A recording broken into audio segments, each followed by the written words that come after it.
CJRed presents Accidental Proposal by CJRed. Chapter 11. Pureblood Witches. The biggest surprise for Hermione was that the Slytherin girls were pretty wonderful. Hermione had never realized just how close they all were. Pansy sneered at her. "Honestly, you lot can be friends with everyone, but we only have each other." Hermione had blanched and then nodded as she considered that. "Yes, I guess you are right." They all snickered, and then Hermione said curiously, "Why are you so nice to me? I thought you all hated me." Pansy sighed. "We were taught to hate you, yes." Daphne snorted. "Indoctrinated, more like. Mostly we just did it because we were scared or sad, and kids are jerks." Tracy looked up. "Speak for yourself." Pansy threw a pillow at her.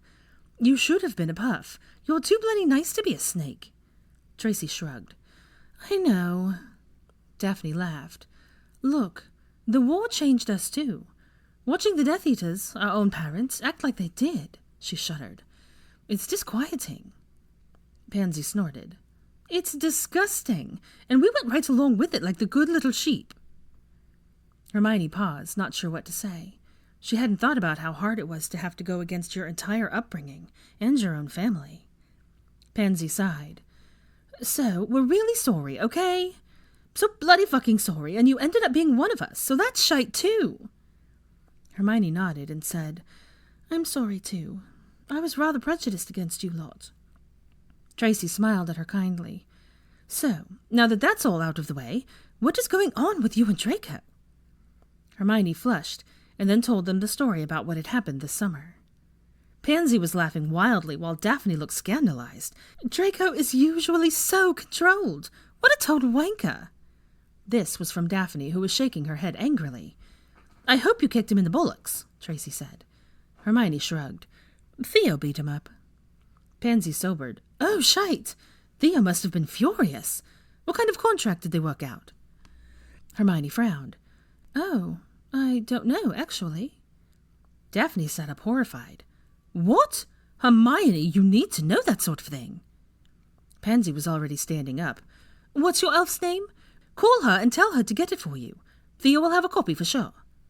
Hermione looked confused. "But can't I just ask Theo?" Tracy was shaking her head. "Nope. If he hasn't shown you already, he is hiding something. Guaranteed." All the girls were nodding in unison. Hermione bit her lip, and then tentatively, Bob, could you—" The elf was there immediately, her face full of happiness. "Mistress needs Bob." Hermione looked at Pansy, a bit of a loss for what to say next.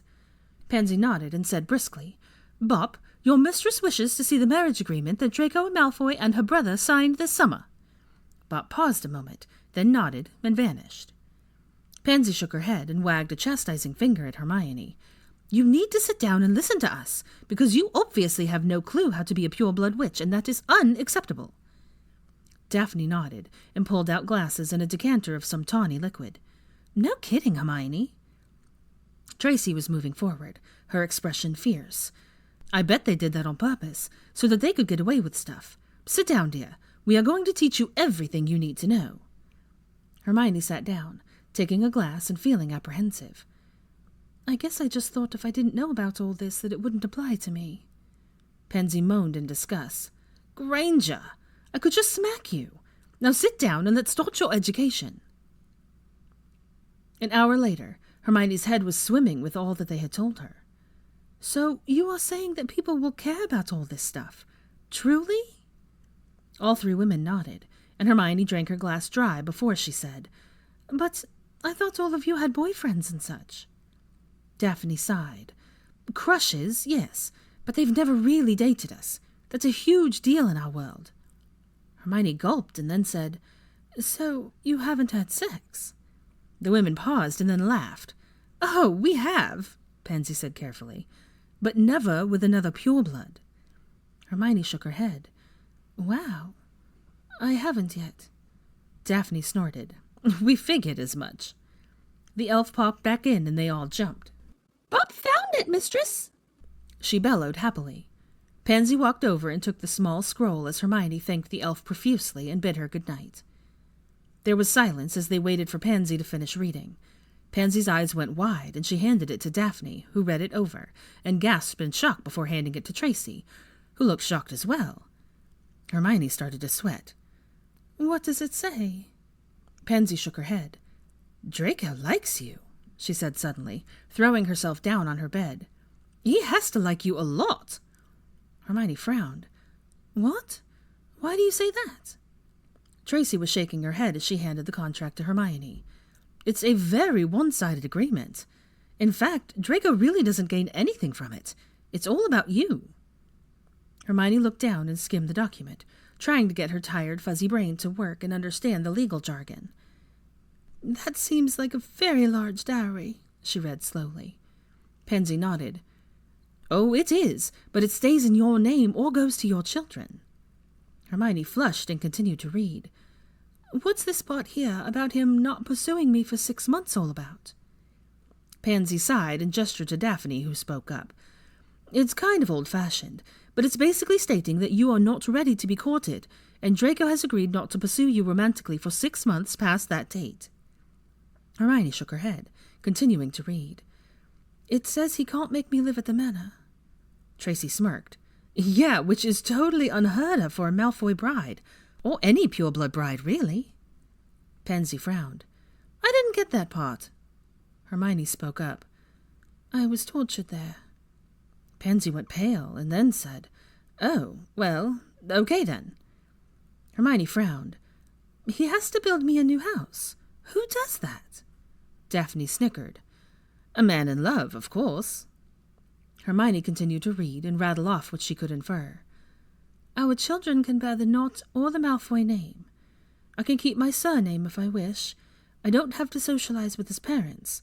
I can keep Pop. I can free the Malfoy elves if I wish to. He has to buy me the proper wardrobe once we are married. There is an entire paragraph on how our children will be raised. Are you telling me this is legally binding?" Daphne made a noise and then said, "Basically, yes." She looked up, furious. "Isn't this something I should have been included in deciding the terms?" Pansy smirked.